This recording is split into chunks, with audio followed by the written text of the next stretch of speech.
Welcome to Money Making Conversation. I am your host, Rushion McDonald. It's time to stop reading other people's success stories. And I'm just going to tell you, you have to start writing your own. That's the only way you can win. Now, you can be motivated by their success when you read about their stories, and they can offer you direction and help you reach your goals. But remember, it's their story, it's their goals, it's their success. You have to plan your own, and it has to be planned and achieved by your committed effort. The interviews I present to you on my Money Making Conversation platform is celebrities, CEOs, entrepreneurs, industry decision makers, male, female, transgender. I try to walk through the whole process and let everybody know that everybody is available to share a slice of how they are achieving success. And nobody's unique in it. But the only unique thing I always tell people is how hard they work. When they set a goal, they see it through. My next guest is one of those people. You know, she didn't let age stop her. She didn't let being her gender stop her. She didn't let being a single mom stop her. My next guest is Dr. Geneva Williams. After a 40-plus year career as an award-winning innovative nonprofit leader, Dr. Geneva Williams reinvented herself as an author, international speaker, podcaster, and title-holding advocate for women to live fit, fine, and a vibrant life. She shares how she went from her stellar career as a president, CEO, becoming a widow after 4 decades of marriage, still raising 2 millennials at home, to becoming the oldest contestants to win the Miss Black Fit and Fine pageant, to being recognized as a leading Michigan businesswoman and going on to be the star in her very first television commercial. She's on the show today. Please welcome to Money Making Conversations, Dr. Geneva Williams. Did I get everything right, Doc? Oh, fabulous. Oh my goodness. I want you to come right for me and introduce me everywhere I go. How are you? But you gotta have something to say, though. And you got something to say, though. You have something to say. You have a life to say. And I want to talk about your life because, you know, I always look at people, youth. We don't see, you're 18, 19, you used to mention the word 40, 60. It's so far off, you can't even conceptualize what it feels like to be 40 or 60, and you look around and you see people who are 40 and 60 and you go, I'll never walk. You might not even say how I'm going to walk or what I'm going to do because we don't think about preparing for retirement. Now, let's talk about your early life, successful, married, happy, 2 beautiful kids. How was that life like for you? Oh, it was fabulous. Mm-hmm. I have 3 children and 3 grandchildren. Mm-hmm. So, I really was living a fabulous life. Mm-hmm. I had a career where I didn't think I had a job because I was doing what I loved doing, running the United Way, working in nonprofits, helping create change, raising millions of dollars for various community initiatives, and, had a real good marriage. And things were going along for me great. I come from a small town in New Jersey, and I grew up in a community of adults. Rashawn, my sister and I used to always think that the adults in the community would go somewhere and have a meeting on us because they seemed to know everything about us. And they gave us constant advice and endless questions about how we were doing and how were our grades and how were we making it. And, it was like this community consensus where everyone was interested in our success. And I still today think, even though then I thought it was a big time conspiracy, but what I know now is it was about adults in a community caring. Right. And so much of my life's work has been about trying to rebuild that community consensus that many of us grew up in Black communities, where every adult, was a big mama or an auntie or everyone cared about who we were and what we would do. So that's the kind of environment I grew up in and really shaped my career, what I got into, the influences that, and my parents, who were ordinary people, also were civil rights activists. Right. Now let's talk about, so that's certainty right there. That's the certainty. You explain a very, you had 8 to 5 children, loving husband. Then the uncertainty came into your life. Now, when uncertainty comes into your life, that's one of your critical steps that you talk about. Because a lot of people aren't ready for that. Uncertainty can be getting fired. Uncertainty can be a relationship suddenly ending and you didn't expect it. Uncertainty can be financial loss. Uncertainty can be COVID-19. That's a big uncertainty. A lot of people dealing with. That's uncertainty. How you embrace it. The uncertainty in your life was the passing of your husband, correct?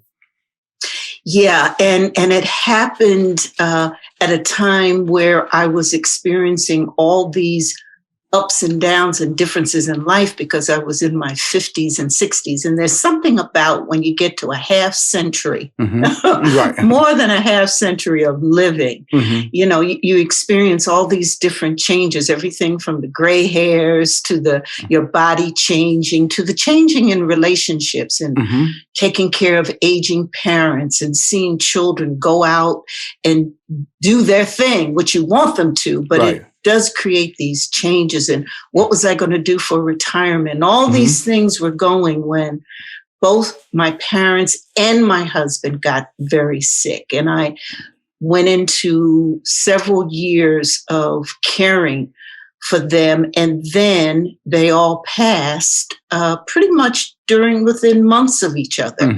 So for the first time, I was devastated. Totally, you know, I was just grieved out. There was just nothing. I mean, these were people who I had never spent a day in my life without. You know, I always had them. So total uncertainty, dark days. Every day I was crying. Every day I didn't know what I was going to do. And even though I had been very successful in my career, and I had a 40-year marriage, a good marriage that was only ended by the cancer that took my husband away. I was lost. I didn't know what to do. And I was in my 60s. And so it was like I constantly said, well, my life's over. What am I going to do now? And Rashawn, it was one of those times when one night I was looking through these obituaries of the three most important people ever in my life. And, you know, I was in my nightly ritual of, you know, on my knees often, crying, you know, woe is me. I looked and saw that dash. You know, Rashawn, that dash between the day you are born and the day you die. And when I looked at that dash, I said, you know, that's what I remember about my mom and my dad and my sweetheart, my husband. That's what I remember. It's that dash. That's what life's about. It's where the meaning takes place. And what was I going to do about my dash? Was I just ready to give up? And that's really, Rashawn, as I began to look at it and think about it, I slowly started to get off my knees, take a step out and get back in the world because I found some meaning. And that's when I began to discover what for me were the secrets of, you know, living a vibrant life. Let's talk about that old woe is me lifestyle and mentality, and coming out of that, the little engine that could coming up that hill, you know, and then going over, you know, because what happens is when you're in that old woe is me, you have a lot of tragedy in your life. A lot of people don't know how to talk to you.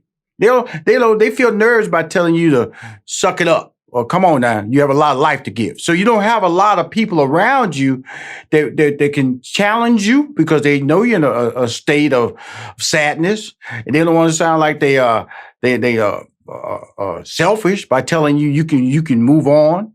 And so you saw the dash.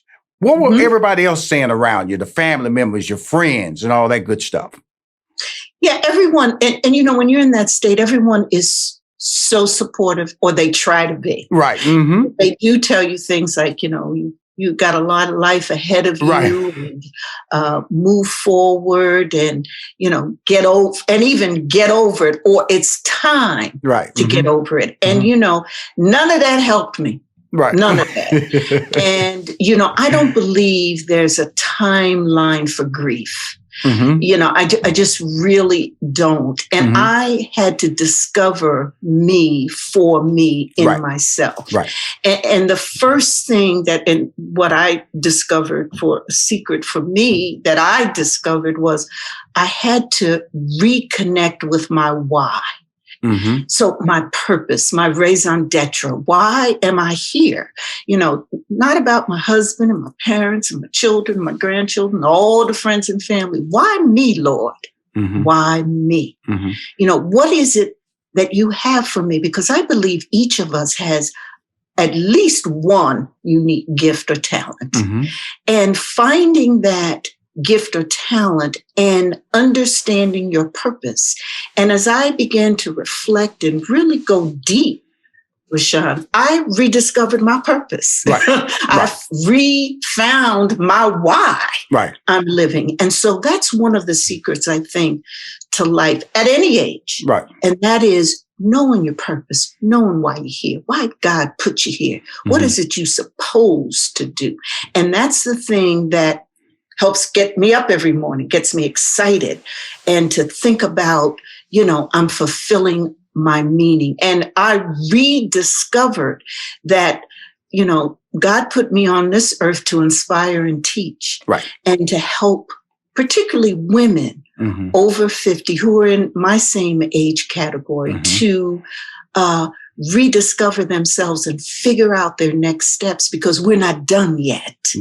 And so rediscovering my why and my purpose really was the first big secret that I discovered. Well, and I want to go back on that sadness thing. I don't think there's a timeline of sadness. You have to learn how to just box it, put it in a box. And compartmentalize it, because of the fact that, I know when I think about death, I think about my parents, I think about my sister, I might think about it a year from now. I might think about it on their birthday. I might think about it. So it's all right. What we're talking about is compartmentalizing it so it doesn't dominate your everyday life moving forward. So it doesn't stop you from meeting people, stop you from moving, stop you from getting a job, stopping you from saying, something, I want to be happy. Hear me again, that I want to be happy. And so what happens is, and that's why I wanted to bring Dr. Geneva Williams on the show, is that it's about, this is how I speak. I speak this way, and I'm not trying to be younger than what I am. I'm just trying to be Rashawn McDonald. I don't worry about another birthday. I got to have a birthday to accomplish my dreams. I don't lock myself to a certain age. I want to be 39 for the rest of my life. I want to be 59. No, I want to be whatever age God allows me to be on that year He says my birthday, because I got goals I got to put in place. And so when I saw a video of you, I said, this is my girl. I got to bring her on my show, because she's not restricting the steps of opportunity tied to the age that she's assigned to that year. That's a beautiful part of your personality. Where did that come from? I think it came from started with my parents, because they were activist way into the 80s and 90s. I started writing my book with my dad when he was 91. And we were to publish it together. So, I interviewed him about all the things he went through, all his trials and tribulations, the historic landmark civil rights case he won and took all the way to the Supreme Court in New Jersey and changed housing discrimination laws in New Jersey forever. And we talked about all of that. We did that together. Now, he passed before the book was published, but he did read the final manuscript and said it was good. But that was like 90s. And my mom, I think, left in her late 80s. But Rashawn, it really wasn't about the chronological age. What it really was their mindset and what they felt in their heart and their purpose. And that's what I discovered, that it really is about my purpose and my motivation and continuing to give, those gifts. And that compartmentalization you talk about, I think is right on. For me, my compartment is my heart. Absolutely. So I keep, those who have gone on that, meant so much to me in my heart. And so they'll always be there. So I'm not trying to get rid of them at all. Absolutely. For those memories. Absolutely. They got to be in your heart. And you know what, Rashawn? We have to laugh about the good times. And one of the things I do is I pull out the albums all the time. I consider myself an amateur photographer, so I have thousands of pictures. I ain't in none of them, okay? Because I'm always so busy taking them. But I'll pull out my albums and I'll laugh. Sometimes I'll cry, but I reflect and relive those good times, those moments, Rashawn. And that's why I think it's important to have those moments to live, because we all are going to get out of here one day. Okay. Absolutely. And, I 100% agree with you. What we do while we're here, that dash. My friend, you're not swinging and missing on none of this interview right now. Got me pumped up as usual, because from a gender standpoint, I'm a man, you're a woman. Yes. And there are different rules in the play, and there are different rules in play for African Americans. Okay. And so leadership, you're an attractive woman. Some people can diminish your success because you're attractive, and then that's the sad part about sexism. But in the end, if you have somebody who's 50, they're confused, they look in the mirror, they don't like what they see in the mirror, they don't like the people around them. What advice do you give for people who are stuck? Let's use the word stuck, because a lot of people listening to this interview are stuck. We want to get them unstuck. Now, I'm going to tell you something. We are not, the only way you can pull yourself from an unstuck position, you have to want to make change. That's right. The key. If you don't want to make change, if you think this is the lottery, I'm sorry, but you got to want to make change. I just want to set that little qualifier before you get started. You do. You're absolutely right. And you have to put sweat equity into what it is you want to be. You got to do that. Okay. Yes. One of the things that I say to folk in terms of the secrets that I found is to make a plan. You got to have a game plan. What is it you're going to do with your life? Yes. So, let's assume you know what your purpose is. You've discovered your why. You understand why you're here, what it is you want to do, what your talents are. Okay. Then what you going to do with it? So that's making a plan. Whether you think it in your head or write it down, though writing it down helps you see it and achieve it better. That's what all the research says. But I understand if you just want to keep it in your head and think about it. But the best thing to do is figure out what your goals are, what it is. You got this vision of your life that you want to be, which is first step. Figure out what it is you want your life to be. And then decide, well, how am I going to get there? So those are your goals. And then how am I going to reach those goals? That's your action steps. And then when am I going to do it? That's your timeline. Well, when you finish putting together a vision, a goals, some action steps, and a timeline, you got yourself a plan. And then do it. And so one of the things that I found is you got to have a plan. And it's your plan. It's not your uncles or your aunts or your spouses. It's your plan. And come on, let's do it. Get that game plan together. Male, female, black, white, have a game plan.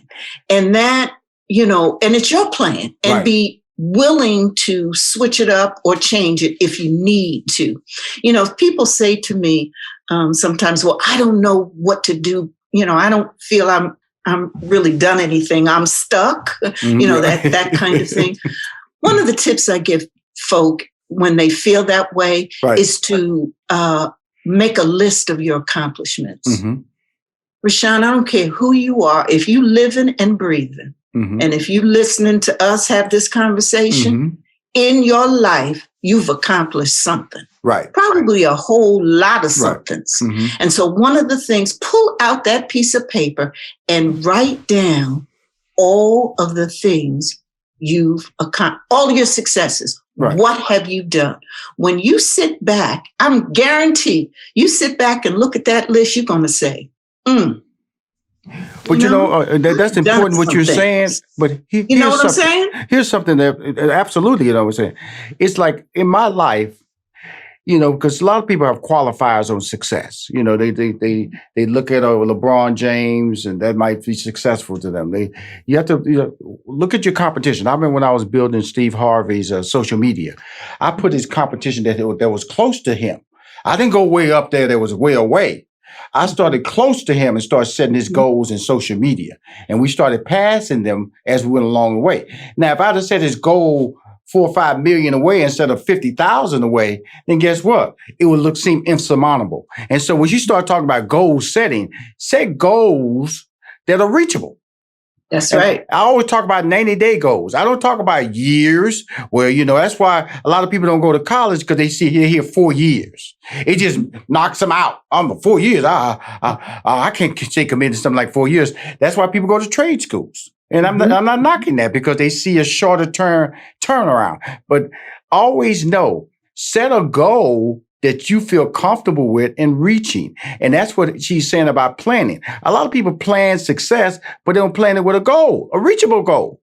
Right. And know that I always treat it like a steps on a ladder.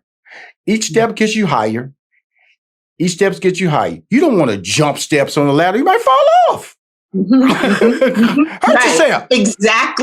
Exactly. And so that's what, have realistic goals, smart goals that make sense, that you can touch and reach, and goals that that you've reached success when you've completed them. Yes, there you go. Sometimes we set these vague goals and we don't really even know when we've reached them. Right. And so I always tell folk, when you're setting goals, speak it in the present. And the now, and speak it in positive terms. Like, I want to lose 50 pounds. Right. Okay. That's too vague. It really doesn't say much. It doesn't talk about when or what have you. But you can say, state it in the positive terms. I am my ideal weight. Right. It's a positive thing. So you've already put yourself in that future self that you want to be, and you see yourself that way. Right. Oh, I got to quit smoking. No, I'm a non-smoker. Right. So you claim it and say it for yourself, and then begin to write down the action steps that'll make that statement, possible, I'm a non-smoker, true. Absolutely. When I think about it, when people, especially on weight loss, I always tell people, just pick I want to lose a pound a week. That's on you now. See, if you lose a pound a week, at the end of the year, you lost 50 pounds. And so, but if you say I want to lose 50 pounds, that might, how am I going to do that? But just a pound a week in your mind. We're talking about a mindset. We're talking about how to relax your way into success. We're talking about not being overwhelmed by setting goals and planning things that feel unreachable, because it came out of your mouth. It came out of your brain. Which, Rashawn, is that another thing that I've learned through the years. And that is that one of the ways to continually be able to create possibilities and live a vibrant life at any age is to practice self-care. Yes.